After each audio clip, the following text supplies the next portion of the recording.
Les humains font des erreurs, c'est un fait de la vie. Mais dans le cockpit, ces erreurs peuvent rapidement avoir des conséquences désastreuses. C'est pourquoi nous avons mis en place de nombreuses stratégies pour tenter de les capturer.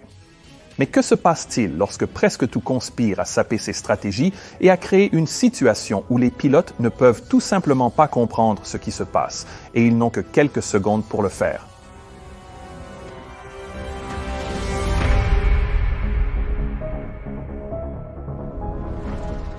L'été de 2007 a été une période vraiment stressante pour tout le monde dans l'industrie de l'aviation brésilienne. La demande de vol avait à ce moment-là augmenté d'environ 15% par an pendant plusieurs années consécutives.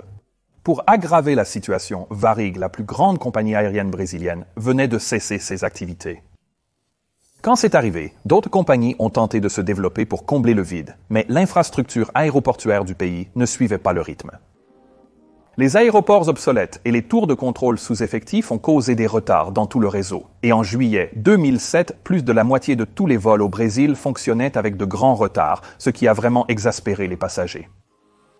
Les pilotes de TAM Airlines, la plus grande compagnie aérienne brésilienne, étaient très stressés par cette situation. Au cours des 4 années précédentes, TAM avait doublé de taille, embauchant des milliers de nouveaux pilotes et les poussant à travers la formation aussi rapidement que possible.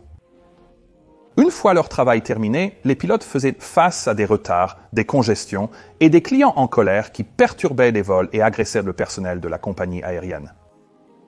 Maintenant, TAM Airlines avait essayé d'améliorer leur relation avec les clients en forçant l'un des pilotes à rester à l'extérieur du cockpit et à saluer les passagers pendant l'embarquement. Mais c'était une politique que les pilotes n'aimaient vraiment pas. Car non seulement cette nouvelle procédure les exposait à beaucoup de colère et d'abus, mais elle rendait également les vérifications pré-vol et la paperasserie beaucoup plus longues, ce qui ne faisait qu'aggraver les retards. En résumé, cette situation stressait énormément les équipages, mais TAM Airlines ne proposait aucune solution ni soutien pour les aider à gérer cela. En fait, la compagnie aérienne n'avait qu'un seul psychologue de l'aviation pour tout le personnel de plus de 5000 pilotes. Mais pour les pilotes impliqués dans l'histoire d'aujourd'hui, ce stress de fond n'était que le début. Le soir du 17 juillet 2007, 2 pilotes de TAM sont arrivés dans la ville brésilienne du sud de Porto Alegre après un court vol domestique depuis São Paulo. Après l'atterrissage et le roulage jusqu'à leur stand, ils ont immédiatement commencé les préparatifs pour le prochain vol vers São Paulo. L'avion qu'ils pilotaient ce soir-là était un Airbus A320 de 9 ans, qui n'était pas exactement en parfait état, mais nous y reviendrons dans un instant. Le commandant de bord était un capitaine très expérimenté de 53 ans qui avait plus de 13 600 heures de vol au total, dont plus de 2200 sur l'Airbus A320. Il était connu de ses collègues comme un pilote consciencieux qui lisait toujours les petits caractères dans les manuels et qui essayait de vraiment comprendre chaque procédure et système avec lesquels il travaillait. Mais il pouvait aussi être un peu lent, surtout sous pression. Son collègue, et second en commandement, était en fait aussi un capitaine qui avait 54 ans et avait encore plus d'heures de vol, plus de 14 700 au total, plus un certain nombre d'heures non enregistrées en tant qu'ingénieur de vol. Mais il n'avait qu'environ 237 heures sur l'Airbus A320, et même si c'était le cas, il avait été embauché directement en tant que capitaine sur ce type seulement quelques mois plus tôt. Vous vous demandez peut-être pourquoi il y avait un second capitaine sur ce vol plutôt qu'un simple premier officier. Et le fait est que cela arrive occasionnellement, que 2 capitaines volent ensemble. Mais c'est normalement assez rare, car les horaires essaient de l'éviter si possible. Cependant, en raison de l'expansion rapide de TAM Airlines mentionnée plus tôt, les départements d'embauche, de planification et de formation ne communiquaient pas clairement entre eux à ce moment-là. Et en conséquence, la compagnie aérienne avait nettement plus de capitaines que de premiers officiers. Cela obligeait souvent TAM à programmer des vols avec 2 capitaines ensemble. J'ai souvent volé avec d'autres capitaines et j'apprécie cela, mais cela comporte de vrais défis potentiels en termes de gestion de la relation client. Vous savez, chaque capitaine a son propre style de commandement, et il peut être gênant de dire à un autre capitaine quoi faire. À cause de cela, il est vraiment important qu'un briefing clair sur qui fait quoi et qui est en charge soit fait avant le vol, car cela aide généralement beaucoup. Mais il y a aussi un autre problème avec cette configuration, et c'est qu'un capitaine n'est souvent plus habitué à opérer depuis le siège de droite. Il se peut que cela fasse des années que nous ne nous sommes pas assis à cette place, et donc tout semblera un peu différent de ce point de vue, surtout si vous avez peu de temps sur le type, comme c'est maintenant aussi le cas pour ce premier officier par intérim. Il existe évidemment une formation pour cela, quelque chose que nous appelons un contrôle du siège de droite, que nous devons faire chaque année, mais cela implique une manipulation très minimale et presque rien en tant que pilote surveillant. Maintenant, nous ne savons pas combien de briefings ces pilotes ont réellement fait avant le départ, mais nous savons qu'ils n'ont pas été spécialement formés pour les stratégies de communication entre deux capitaines dans le cockpit, à part ce contrôle du siège de droite que je viens de mentionner. Et ce n'était pas la seule partie de leur formation qui était un peu en dessous de la moyenne. TAM Airlines a accéléré la formation de nombreux pilotes lors de la conversion de sa flotte du Fokker Cent vers l'Airbus A320. Ils ont offert plus de formations théoriques que ce qu'Airbus recommandait, mais la quantité de formation sur les procédures de cockpit n'était que de 12 heures contre 40 pour Airbus, et la formation sur simulateur était également de 7 heures de moins que ce qu'Airbus recommandait. Maintenant, tous ces facteurs avaient, bien sûr, augmenté le niveau de risque de fond chez TAM, mais ce jour-là en particulier, encore plus de facteurs de stress n'ont cessé de s'accumuler. Par exemple, lorsque les pilotes ont récupéré cet avion plus tôt dans la journée ce jour-là, ils ont découvert qu'il fonctionnait avec un inverseur de poussée inopérant.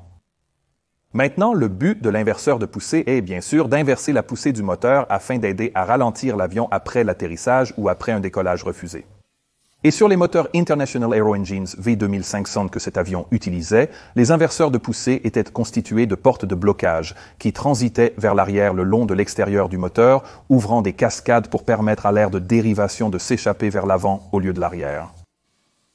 Bien que les inverseurs de poussée produisent un rugissement fort à chaque atterrissage, ils ne contribuent normalement que peu au freinage total de l'avion et ne sont pas nécessaires pour le dispatching dans la plupart des conditions. Cet avion avait subi une panne avec son inverseur de poussée droit plusieurs jours plus tôt, mais les techniciens de maintenance de TAM n'avaient pas encore pu le réparer. Ils l'avaient donc simplement désactivé et l'avaient inscrit dans la liste des articles en attente dans le journal technique. Lorsque les pilotes avaient vu cela plus tôt dans la journée, ils avaient vérifié les procédures correspondantes dans la liste d'équipement minimum ou liste d'équipement minimum qui répertorie tous les systèmes qui sont autorisés à être inopérants, ainsi que toutes les procédures qui pourraient devoir être effectuées. D'après la liste d'équipements minimum, atterrir avec un ou deux inverseurs de poussée était censé suivre la même procédure. Lors d'un atterrissage normal, un pilote d'A320 tire d'abord les leviers de poussée au ralenti juste avant le toucher. Puis, lorsque l'avion touche le sol, le pilote tire ensuite les leviers un peu plus en arrière dans la position inverse avec les poignées d'inverseur. Maintenant, si les deux inverseurs fonctionnent, c'est génial, mais si l'un ne fonctionne pas bien, alors c'est aussi correct, il ne s'activera tout simplement pas. De ce fait, l'équipage n'a pas perçu cela comme un problème majeur, en particulier lors du premier vol. Lors de ce vol vers Porto Alegre, ils avaient suivi cette procédure et tout s'était parfaitement déroulé. Le capitaine n'avait besoin que d'un peu de gouvernail pour compenser le léger déséquilibre causé par ce renversement de poussée unique. Mais leur prochain vol, le vol 3054 de TAM Airlines, allait les ramener à l'aéroport de Congonhas à Sao Paulo, ce qui était une toute autre histoire. Et c'est parce que l'aéroport de Congonhas était notoire au Brésil pour être non seulement délicat, mais parfois carrément dangereux. Et je vous en parlerai après ceci. En tant que principal aéroport domestique de Sao Paulo, la plus grande ville d'Amérique du Sud, l'aéroport de Congonhas était et est en fait toujours l'aéroport le plus fréquenté de tout le Brésil et le pivot de tout le réseau aéronautique du pays. Mais Congonhas est situé au milieu de la ville, entouré de grands bâtiments sans possibilité d'expansion, même si la piste principale ne mesure que 1945 mètres de long, ce qui n'est pas beaucoup pour les grands avions de ligne moderne. De plus, la position centrale de Congonhas dans le réseau routier brésilien était en fait une cause majeure des retards systémiques en 2007, car ses créneaux d'atterrissage limités et ses places de stationnement créaient un goulot d'étranglement qui avait des effets d'entraînement bien au-delà de Sao Paulo. Pour les pilotes, cependant, atterrir à Congonhas n'était pas seulement gênant. Cela pouvait être vraiment effrayant. 50 à piste principale, 35, 50 et 17 R n'avaient pas de zone de sécurité en bout de piste ou ressasse en abrégé, car elle était entourée de tous côtés par des talus abrupts surplombant des rues de ville animées. Cela signifiait bien sûr que le dépassement de la piste déjà courte de plus de quelques mètres pourrait avoir des conséquences potentiellement désastreuses. Jusqu'à l'époque de cette histoire, il n'y avait jamais eu d'accident de dépassement vraiment grave là-bas. Mais beaucoup de pilotes pensaient que ce n'était qu'une question de temps. Non seulement parce que la piste était courte et dépourvue de marge de sécurité. Non, l'un des plus gros problèmes était que la piste n'était pas très bien revêtue et avait tendance à devenir très glissante lorsqu'elle était mouillée, ce qui était assez fréquent. Les autorités aéroportuaires avaient pris plusieurs mesures pour réduire les risques, notamment le déploiement d'équipements spéciaux pour enlever le caoutchouc de la piste et l'essai de différents additifs de surface. Mais rien n'a très bien fonctionné puisque l'eau avait tendance à rester en flaque sur la surface inégale. Suite à cela, l'aéroport a adopté une politique stipulant qu'en cas de pluie, les opérations seraient temporairement suspendues le temps qu'un représentant de l'autorité aéroportuaire mesure le coefficient de frottement de la piste pour s'assurer qu'il soit dans les normes. En mai 2007, la piste 35, 50 et 17R avait été fermée pour un resurfaçage approprié afin d'essayer de résoudre ce problème de frottement une fois pour toutes. La meilleure façon de prévenir l'eau stagnante est, en plus de s'assurer qu'il n'y a pas de zones inégales où l'eau peut s'accumuler, de creuser également des rainures dans la piste. Avec cela, et avec une surface qui descend légèrement vers les bords, cela permettra à l'eau de s'écouler du pavé tout en laissant les crêtes entre elles exposées, pour un contact optimal avec les pneus de l'avion.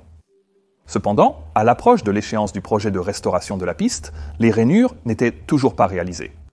Mais les autorités aéroportuaires ont tout de même pris la décision de réouvrir la piste le 29 juin 2007 avec un plan pour installer ces rainures à une date ultérieure non spécifiée.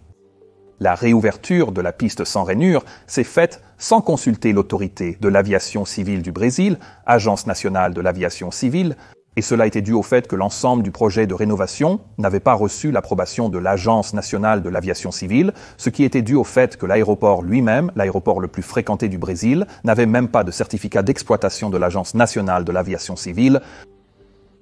Le fait que l'Agence nationale de l'aviation civile ait été lente à agir et ait eu du mal à accomplir même ses tâches de base de surveillance de la sécurité a seulement davantage convaincu les pilotes que l'aéroport de Congonhas était dangereux et que personne ne faisait rien à ce sujet. Maintenant, en parlant d'inefficacité, il s'avère plus tard que l'Agence nationale de l'aviation civile avait en fait rédigé une règle dès 2006 qui aurait exigé que les jets de passagers atterrissant à Congonhas aient les 2 inverseurs de poussée opérationnels. Mais après que cette règle a été rédigée, personne n'a jamais pris le temps de l'implémenter réellement, ce qui aurait bientôt des conséquences terrifiantes. Après avoir examiné les documents, salué les passagers et effectué tous les contrôles de rotation, les pilotes du vol 3054 de TAM Airlines ont fait leurs derniers calculs avant de partir pour Sao Paulo. Tous les sièges de l'avion étant occupés, le poids de l'appareil a été calculé à 66,9 tonnes, dont 2,4 tonnes de carburant supplémentaire, la compagnie aérienne ayant pour politique d'en transporter depuis Porto Alegre où il était bien moins cher. Cela signifiait que le poids de l'avion à l'atterrissage à Congonhas serait d'environ 63,5 tonnes, ce qui n'était qu'une tonne en dessous du poids d'atterrissage maximal pour cet aéroport dans les conditions météorologiques signalées. Et pour aggraver les choses, ces conditions n'étaient pas bonnes. Le compteur actif pour Kongong a indiqué une légère pluie sur l'aérodrome, des plafonds variables de 800 à 1600 pieds, une visibilité de 6000 à 8000 mètres et des vents entre 8 à 12 nœuds venant du nord, heureusement directement sur la piste en service. Le temps était déprimant, mais au-dessus du minimum, il n'y avait donc aucune raison d'envisager des déviations tant que l'aéroport restait ouvert. Mais il serait probablement très glissant avec ce temps. Avec cette information en tête, l'équipage a reculé de la porte et à 17h19, ils ont reçu leur autorisation de décollage, quittant Porto Alegre avec 1 heure d'arrivée estimée à São Paulo, juste avant 19h locale. Le décollage s'est déroulé normalement, mais juste après, le contrôleur de Porto Alegre a informé l'équipage que l'aéroport de Congonhas avait été temporairement fermé en raison des conditions de piste mouillées et glissantes. Au moment où les pilotes ont reçu ce message, l'aéroport avait déjà réouvert après une brève fermeture pour vérifier la friction de la piste. Mais bien que les pilotes aient rapidement été informés que l'aéroport était à nouveau ouvert, cela aurait probablement renforcé leur conviction qu'ils se dirigèrent vers une situation potentiellement très délicate. La veille, à Congonhas, un ATR-42 d'une autre compagnie a hydroplané à l'atterrissage, dérapant hors piste et heurtant un poteau lumineux et une boîte en béton, provoquant l'effondrement du train avant. Bien que personne n'ait été grièvement blessé dans cet accident, l'avion était tellement endommagé qu'il a été jugé irréparable. Et cela s'était produit avec seulement une légère pluie signalée sur cette nouvelle surface de piste non rainurée. Les pilotes du vol 3054 avaient probablement entendu parler de cela et auraient donc été parfaitement conscients du risque potentiel que cette piste encore mouillée pourrait leur poser. Dans tous les cas, le vol 3054 a continué à grimper vers l'altitude de croisière de 21 000 pieds et pendant qu'il faisait cela, il rencontrait constamment un temps assez rude avec des turbulences modérées à parfois sévères. Les pilotes ont dû demander 2 fois des modifications d'itinéraire pour éviter les turbulences et les orages en formation qui auraient aussi augmenté leur charge de travail. À 1803 heures, ils ont finalement été informés que Congongas avait réouvert et cela ne leur a probablement pas fait une grande surprise. L'arrêt et le démarrage fréquents des opérations à Congongas étaient essentiellement normaux, donc entendre qu'il était fermé n'était pas une raison forte de dévier. Surtout que beaucoup de pilotes de TAM à l'époque ressentaient une pression implicite de la direction de l'entreprise pour éviter la déviation, car cela pourrait simplement nuire davantage à leur réputation. Alors que le vol approchait de sa destination, les pilotes auraient effectué leur briefing de descente et d'approche, revoyant tous les éléments importants à connaître. Cela aurait probablement inclus des calculs de distance d'atterrissage, des procédures et toutes les menaces auxquelles ils étaient confrontés. Mais comme l'enregistreur de voix du cockpit de cet avion n'a enregistré que les 30 dernières minutes du vol, l'enregistrement n'a pas commencé jusqu'après ce point où les briefings auraient normalement eu lieu, donc nous ne connaissons pas vraiment l'étendue complète de ces briefings. Pendant la descente, quand les enregistrements ont débuté, nous avons eu des indices sur les pensées des pilotes. Le capitaine a demandé au premier officier par intérim de vérifier les conditions à Congongas, soulignant l'importance de cette tâche, étant donné qu'ils atterriraient avec un seul inverseur de poussée. Le capitaine s'est également plaint d'avoir un léger mal de tête, dont la cause n'a jamais été déterminée, mais je pense que n'importe qui pourrait ressentir un peu de mal de tête dû au stress dans ce genre de circonstances. Malgré tout, le reste était normal et le vol 3054 a rapidement reçu les vecteurs pour l'approche instrument 50 ending system de la piste 3550 avec le capitaine comme pilote en vol et le premier officier intérimaire comme pilote surveillant. Maintenant, il est tout à fait logique que le capitaine pilote lui-même cette approche. Il était à la fois plus expérimenté sur l'appareil et était également assis sur le siège de gauche qui était sa place habituelle, tandis que son collègue plus junior était assis sur un siège auquel il était moins habitué. Les conditions au sol étaient maintenant assez délicates et nécessiteraient toute l'habileté et l'attention du capitaine, mais il est important de se rappeler ici que cela signifiait également que le pilote moins expérimenté aurait le rôle de surveillance chargé de trouver et de signaler le plus tôt possible toute erreur en raison de sa charge de travail désormais nettement réduite. Souvenez-vous de ça. Dans tous les cas, le vol 3054 a rapidement intercepté le localisateur et la pente de descente, puis a entamé sa descente vers la piste. Rapidement, ils étaient stabilisés sur la vitesse en descente avec la bonne configuration et la liste de contrôle complétée. Tout est complètement conforme au plan à ce stade. Mais le capitaine était clairement nerveux et vous pouviez le voir en lui demandant à l'officier pilote en fonction de demander à nouveau à la tour les conditions de la piste et cette fois. La réponse était que la piste était maintenant mouillée et glissante lorsque le capitaine a entendu cela. Il l'a répété à son collègue sur un ton contrarié, montrant qu'il ne l'aimait définitivement pas, car il a évidemment reconnu que ces conditions étaient maintenant très similaires à celles qui avaient causé cet accident. La veille, à un moment durant l'approche, probablement après avoir été informé des conditions de piste, il a sans doute pris une décision fatidique. Une décision qui venait d'un lieu de bonnes intentions, mais qui aurait finalement des conséquences tragiques.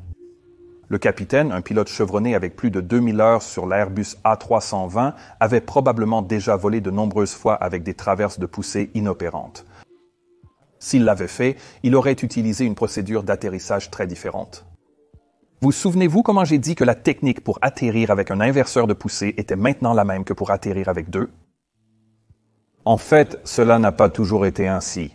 Avant janvier 2007, la procédure officielle d'Airbus pour atterrir avec un inverseur de poussée était de, en dessous de 10 pieds, ramener les 2 leviers de poussée à la butée de ralenti, puis de tirer uniquement l'inverseur de poussée du côté avec les inverseurs opérationnels en butée inverse. Cependant, entre 1998 et 2004, il y avait eu 3 accidents distincts de A320 où cette procédure avait été un facteur, y compris un accident mortel aux Philippines. Dans chacun de ces accidents, l'obligation de ne bouger qu'un seul levier de poussée a contribué à ce que l'équipage de vol laisse involontairement l'autre levier de poussée dans une position de poussée avant pendant l'atterrissage au lieu de le ramener au ralenti. Après ces accidents, Airbus a reconnu que cette procédure spéciale était donc vulnérable à l'erreur humaine, puisque bouger les deux leviers de poussée ensemble au début, puis soudainement les séparer en plein milieu de la procédure pour ne bouger qu'un seul levier était à la fois inhabituel et non ergonomique. Ainsi, afin de résoudre ce problème en janvier 2007, seulement quelques mois avant ce vol, Airbus avait mis à jour la procédure pour supprimer l'obligation de séparer les leviers de poussée, rendant la procédure essentiellement la même qu'un atterrissage normal avec deux inverses. Ce changement a été incorporé dans les compagnies aériennes, mail que le capitaine aurait consulté avant le vol 3054, mais il y avait un petit hic. Les inverses de poussée sont généralement considérées comme un extra, non inclus par certaines compagnies aériennes dans les calculs de distance d'atterrissage. Normalement, de sorte que la distance réelle pour atterrir est toujours inférieure à la distance calculée, cela offre une belle marge de sécurité confortable, mais si la piste est mouillée et glissante. Nous devons inclure l'effet des inverses de poussée car sur une piste glissante, les freins de roue sont moins efficaces, donc la poussée inverse représente un pourcentage plus élevé de la capacité de freinage globale. Si un inverseur de poussée est inopérant lors de l'atterrissage sur une piste contaminée, nous devons évidemment augmenter la distance d'atterrissage calculée par rapport à ce que nous aurions si nous avions deux inverseurs de poussée. Mais avec cette nouvelle procédure Airbus, elle a également ajouté 55 mètres supplémentaires à la distance d'atterrissage en plus de cette pénalité déjà existante. Et pourquoi était-ce alors ? Eh bien, il s'avère que cela était dû à la manière dont le système de contrôle électronique du moteur sur le Airbus A320 a été conçu. Lorsque le levier de poussée est déplacé dans la butée inverse, il commande une augmentation de la poussée du moteur pour accroître la poussée inverse. Mais si la porte inverse ne se déploie pas pour dévier le flux d'air, eh bien alors cette poussée augmenterait dans la direction avant au lieu de cela, même si le levier de poussée est dans la butée inverse. De toute évidence, lorsque la différence entre la poussée d'une position et la poussée réelle atteint une certaine valeur, le système de contrôle numérique à pleine autorité du moteur de l'Airbus A320 ou Full Authority Digital Engine Control interviendrait pour verrouiller la poussée de ce moteur affecté au ralenti. Mais même si cette intervention a eu lieu très rapidement, elle générerait, pendant une courte période, un peu plus de poussée vers l'avant sur ce moteur, ce qui augmenterait la distance d'atterrissage requise de 55 mètres par rapport à l'ancienne procédure. Dans le cockpit du vol 3054, le capitaine connaissait la nouvelle et l'ancienne procédure, cette dernière ayant été appliquée pendant la majeure partie de sa carrière sur A320. Cela signifiait qu'il comprenait probablement aussi que s'il utilisait une nouvelle procédure, il devrait ajouter 55 mètres à la distance d'atterrissage, ce qu'il ne voulait vraiment pas faire. Il est donc très probable, bien que nous ne puissions en être certains, que le capitaine ait décidé d'utiliser l'ancienne procédure pour économiser ces 55 mètres. Il faut garder à l'esprit certains points concernant cette décision. Une chose est qu'il faut souligner qu'en réalité, ils n'ont jamais couru le risque de dépasser réellement la piste. En fait, avec un inverseur inopérant sur une piste mouillée, la distance d'atterrissage calculée n'était que de 1332 mètres, ce qui était bien en dessous des 1935 mètres disponibles. Donc, 55 mètres ne semblent pas affecter grand-chose. Mais nous devons aussi nous rappeler que le capitaine était très préoccupé par cet atterrissage. Il aurait su que s'il dépassait la piste 35 gauche de 55 mètres, l'avion tomberait d'un talus et sur une rue très fréquentée, donc on peut presque l'imaginer pensant que si cela arrivait, je regretterais vraiment de ne pas avoir économisé ces 55 mètres. D'autre part, nous savons que cette procédure a été modifiée en raison d'accidents réels, pas hypothétiques, où plusieurs personnes sont décédées. En prenant cela en compte, utiliser l'ancienne procédure ne semble pas en valoir la peine. Mais malheureusement, il est très possible que le capitaine n'ait pas été informé de ces accidents précédents, puisque TIM Airlines ne distribuait pas d'informations sur les accidents dans d'autres compagnies aériennes à ses pilotes de A320 lors de la formation récurrente. Il convient également de noter que ce type de non-respect des procédures d'exploitation standard était si courant chez TAM que l'enregistreur de données de vol avait enregistré pas moins de 5 techniques différentes utilisées par différents équipages pour atterrir avec ce problème sur des vols précédents, montrant clairement des problèmes de standardisation. Ayant décidé d'utiliser l'ancienne procédure de ne mettre qu'un seul levier de poussée en marche arrière, la chose prudente à faire pour les pilotes aurait été de faire un briefing sur les risques associés, ou bien d'utiliser la procédure correcte. Mais comme mentionné, le capitaine ignorait probablement les risques. Quoi qu'il en soit, aucune discussion à ce sujet n'a pu être entendue sur l'enregistreur de voix du cockpit pendant l'approche. Maintenant, le capitaine a à un moment rappelé aux premiers officiers par intérim qu'ils atterrissaient avec un seul inverseur de poussée, mais il n'a pas précisé exactement ce que cela signifierait en termes d'action pour chaque pilote ou quoi surveiller.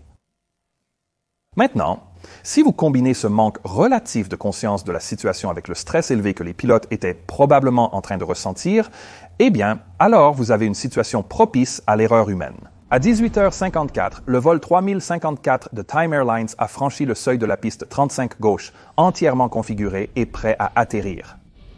Avec les volets et le train d'atterrissage entièrement déployés, la traînée sur l'avion était importante. Les moteurs produisaient donc beaucoup de puissance pour maintenir la vitesse d'approche, avec un poussée effective rapporté à 1,18 sur l'Airbus A320 quand l'autotrust est engagé, ce qui est presque toujours le cas. La position du niveau de poussée n'indique pas aux pilotes ce que font réellement les moteurs, contrairement au Boeing 737 que je pilote. Sur l'A320, le pilote sélectionne un régime de poussée générale via des crans de manette, puis les ordinateurs de vol déterminent la poussée exacte requise pour réaliser ce que le pilote souhaite. Lorsqu'un équipage d'un A320 positionne la manette des gaz dans un régime spécifique, marche arrière, ralenti, croisière, montée, toga, cela permet à l'automanette d'utiliser toute poussée jusqu'à une limite prédéfinie pour ce régime. Pour cette approche, les pilotes avaient réglé les manettes des gaz sur le cran de montée pour donner au moteur extérieur l'autorité nécessaire au maintien de la vitesse d'approche avec les volets et le train d'atterrissage déployés. Lorsque la poussée extérieure est déconnectée, le Full Authority Digital Engine Control commande une sortie de poussée correspondant directement à la position de la manette des gaz. Souvenez-vous de ça. Dans le cockpit, les pilotes ont maintenant entendu un appel standard d'altitude radio. 50, 40, 30, 20, 10, suivi d'un atterrissage parfait du train principal sur la piste, dans la zone de toucher, à une vitesse de 142 nœuds. Juste avant l'atterrissage, une voix automatisée a retenti « Retard, retard », rappelant à l'équipage de réduire la puissance des moteurs. En réponse, le capitaine a saisi les leviers de poussée, concentré sur la procédure qu'il prévoyait d'utiliser, sachant qu'il ne pouvait pas se permettre de se tromper. Il a donc ensuite ramené le levier de treillis gauche au ralenti puis en marche arrière, provoquant le déploiement immédiat des inverseurs de gauche en état de marche. Mais malheureusement, en se concentrant tellement sur le mouvement d'un seul levier de treillis, il est maintenant involontairement tombé victime de la même erreur qui avait causé le changement de cette procédure en premier lieu. Il a oublié de ramener le levier de treillis droit au ralenti et l'a laissé dans la butée de montée à la place. Les conséquences de cette erreur ont été immédiates et graves. Sur l'Airbus A320, le déploiement des spoilers de sol est automatique, mais ne se produit que lorsque les deux leviers de poussée sont au ralenti ou en dessous. Les spoilers de sol sont cruciaux pour arrêter l'avion, car ils vont gâcher la portance des ailes, permettant à l'avion de se poser sur son train d'atterrissage et ses freins. C'est pourquoi les spoilers ne peuvent se déployer que lorsque les leviers de poussée sont au ralenti et que le poids est sur la roue, car vous ne voulez vraiment pas qu'ils se déploient accidentellement en vol ou lors d'un décollage ou d'une remise des gaz. Mais si les spoilers ne sont pas déployés à l'atterrissage, eh bien alors l'avion continuera à voler presque partiellement pendant qu'il roule sur la piste. Et comme le poids de l'avion n'est alors pas sur les roues, cela réduit considérablement l'efficacité des freins de roue qui sont le principal moyen d'arrêter l'avion. Sur l'A320, il a été calculé qu'en l'absence de spoiler au sol, l'efficacité du freinage est réduite jusqu'à 50%. Mais ce n'est pas tout. Normalement, lors de l'atterrissage, nous armons les freins extérieurs pour appliquer rapidement après le toucher un freinage des roues de manière plus douce que manuellement. Mais les freins extérieurs ne fonctionneront pas non plus à moins que les spoilers de sol ne soient d'abord activés. C'était très mauvais, mais le pire restait à venir. Lorsque le capitaine a mis le levier de treillis gauche en marche arrière, cela a déconnecté le treillis extérieur. La sortie de puissance du moteur droit est donc directement dérivée de la position du levier de poussée qui était réglé dans la butée de montée. En conséquence, le moteur droit s'est maintenant arrêté à un point 18 poussées effectives rapportées, ce qui était à peu près le même réglage qu'il avait eu lors de l'approche. Mais cette poussée supplémentaire à droite, combinée à la poussée inverse à gauche, causait désormais de sérieux problèmes. De plus, malgré cette situation de poussée manifestement inappropriée, les appels de retard dans le cockpit se sont arrêtés dès que le levier de poussée gauche a été positionné au ralenti, ce qui, si vous me demandez, annule presque entièrement l'objectif de cet avertissement. Il s'avère que ce scénario n'avait pas été envisagé par les développeurs de cet avertissement jusqu'à ce que les accidents précédents que j'ai mentionnés plus tôt révèlent la faille dans sa logique de fonctionnement. Airbus a développé une mise à jour pour l'ordinateur d'alerte de vol qui aurait déclenché une alarme de précaution principale et un message d'alerte électronique Centralized Aircraft Monitor si un levier de poussée était positionné au-dessus du ralenti lors de l'atterrissage. Malheureusement, cette mise à jour n'a jamais été rendue obligatoire et par conséquent, TAM Airlines a tragiquement omis de l'installer. Donc, au lieu d'un avertissement clair, les pilotes ont maintenant reçu une soudaine avalanche d'autres indications subtiles que quelque chose n'allait vraiment pas, mais rien ne pointait directement vers le coupable. Après l'atterrissage, le premier officier par intérim a rapidement reconnu que les spoilers ne s'étaient pas déployés, mais au lieu de signaler cela immédiatement, il a attendu et a signalé le fonctionnement positif de l'inverseur de poussée numéro 1 à la place, suivi par un son mécanique, spoilers nada, signifiant pas de spoilers. Cela n'a pas souligné l'importance cruciale des spoilers manquants, mais même si c'était le cas, il n'y avait rien de mémorisé sur leur absence que le capitaine aurait pu actionner. Pendant ce temps, le capitaine avait réalisé que l'avion ne ralentissait pas normalement, mais il a probablement d'abord pensé que c'était dû à l'aquaplanage attendu sur la piste. Cela signifiait que pendant les 6 premières secondes agonisantes, aucun freinage manuel réel n'a été appliqué. Après cela, il a commencé à appliquer d'abord un freinage asymétrique et un gouvernail droit complet pour essayer de contrôler la direction de l'avion qui commençait maintenant à dévier de plus en plus vers la gauche. Il a ensuite appliqué un freinage manuel maximum, mais cela n'a pas beaucoup aidé. Sans les spoilers, les ailes généraient toujours de la portance, donc les pneus glissaient simplement sur la surface de la piste et dès qu'il appliquait les freins, les roues se seraient bloquées en raison de l'insuffisance de friction, ce qui aurait à son tour provoqué le système anti-dérapage pour soulager la pression de freinage jusqu'à ce que le dérapage s'arrête. En conséquence, même un freinage manuel maximum aurait eu peu d'effet. En quelques secondes, cette situation a probablement suscité une peur et une panique croissantes dans le cockpit alors que l'avion déviait de plus en plus vers la gauche, consommant rapidement la piste disponible en raison de la poussée asymétrique. Il a été déterminé plus tard que si les pilotes avaient reconnu la position incorrecte du niveau de poussée dans les 7 secondes suivant l'appel du copilote indiquant l'absence de spoiler, alors l'avion aurait pu s'arrêter sur la piste. Lorsque vous roulez à vive allure sur la piste, 7 secondes paraissent une éternité. Pourquoi les pilotes n'ont-ils donc pas saisi la situation? Eh bien, nous ne le saurons jamais avec certitude, mais il y a plusieurs possibilités. Un facteur est qu'il faisait sombre dans le cockpit, et que les niveaux de poussée sur l'Airbus sont plutôt petits et difficiles à voir. Mais plus important à mon avis est le fait que sur l'Airbus, les niveaux de poussée sont souvent à la fois hors de vue et hors d'esprit. Comme ils ne bougent pas constamment en réponse à la commande de poussée extérieure, regarder les niveaux de poussée n'est généralement pas un moyen utile de déterminer combien de poussée est réellement produite. Cela aurait pu rendre les niveaux de poussée moins évidents à regarder lorsque les pilotes ont réalisé que l'avion ne ralentissait pas. Il faut aussi souligner que le capitaine se serait concentré sur l'application d'une force de freinage maximale, réaction instinctive de panique dans une telle situation, tout en tentant de reprendre le contrôle directionnel. Cela aurait grandement réduit sa capacité à résoudre les problèmes, donc cela serait revenu au premier officier par intérim d'essayer de découvrir quel était le problème. Mais il n'avait que 220 heures sur l'Airbus et avait été précipité à travers sa formation, donc ses chances de résoudre ces casse-têtes assez techniques à temps auraient été assez faibles. Tout cela signifiait que le vol 3054 roulait maintenant sur la piste à bien plus de 100 nœuds tout en dérivant de plus en plus vers la gauche.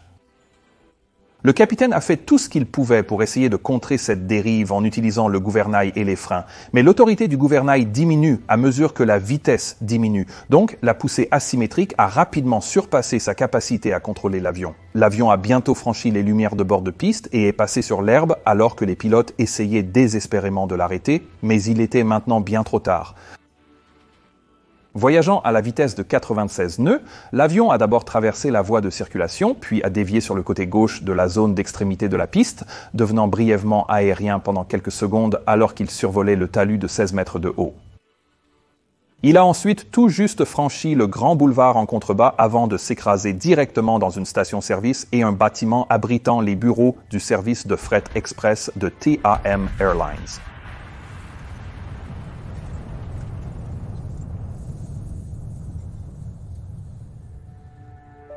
L'avion a été complètement détruit à l'impact et les débris ont été consumés par un énorme incendie de carburant, emportant la vie de tous les 187 passagers et membres d'équipage à bord. L'incendie a brûlé pendant bien plus de 24 heures et, dans le processus, il a également coûté la vie à 12 autres personnes à l'intérieur du bâtiment qui a été touché. C'était et c'est toujours la pire catastrophe aérienne de l'histoire de l'Amérique du Sud. Le rapport final a conclu qu'il n'y avait pas une seule cause à cette catastrophe. Le capitaine avait oublié de remettre le levier de treillis droit en position de ralenti, empêchant les freins de fonctionner et rendant impossible l'arrêt sur la piste. Mais même si c'était la cause directe, ce n'était pas vraiment la raison de cet accident. On a jugé que cette erreur avait été rendue possible par une combinaison de stress et de mauvaise organisation. Le capitaine faisait face à un stress intense dû à de nombreux facteurs, y compris l'aéroport dangereux, le temps humide, le poids élevé à l'atterrissage, le réverseur inopérant, l'accident du jour précédent, le climat de l'industrie, la culture de gestion et la composition inhabituelle de l'équipage. Et tout ce stress a grandement augmenté la probabilité qu'une erreur se produise. Les risques associés à ce genre de stress peuvent être grandement réduits en parlant simplement entre les membres de l'équipage, mais nous ne savons pas si cela s'est réellement passé ici et nous ne le saurons jamais. En parallèle, les pilotes étaient principalement laissés à eux-mêmes, sans les systèmes de soutien attendus à tous les niveaux dans ce secteur. Au final, l'agence d'enquête sur les accidents du Brésil a émis pas moins de 82 recommandations distinctes après cet accident. L'une des plus importantes était que l'Agence nationale de l'aviation civile devait trouver un moyen d'ajouter des pistes et des zones de sécurité à Congonhas, même si cela signifiait de raccourcir la piste. Il était inacceptable qu'un dépassement de piste soit potentiellement fatal à l'aéroport le plus fréquenté du Brésil. 51 Agence nationale de l'aviation civile a finalement réagi, bien que lentement, et des changements ont eu lieu. Et en 2022, la piste 3550 et 17R a été équipée de ce que l'on appelle des systèmes d'arrêt par matériaux améliorés ou systèmes d'arrêt par matériaux améliorés à ses deux extrémités. Ce système consiste en un lit de matériaux écrasables qui s'effondre sous le train d'atterrissage de l'avion, générant une friction qui amène un avion en pleine vitesse à s'arrêter sur une très courte distance. L'installation des systèmes d'arrêt par matériaux améliorés a considérablement accru les marges de sécurité et la tranquillité d'esprit du pilote lors de l'atterrissage dans des aéroports exigus comme Congonhas ou Chicago Midway. Et c'est particulièrement important à une époque où le nombre de sorties de piste est en réalité en augmentation, alors que la plupart des autres types d'incidents de sécurité deviennent moins courants. Jetez un coup d'œil à ces vidéos et pensez à soutenir mon équipe en rejoignant mon Patreon, en achetant des produits via les liens ci-dessous ou en envoyant un super merci. Tout est grandement apprécié. Passez une excellente journée et à la prochaine. Au revoir.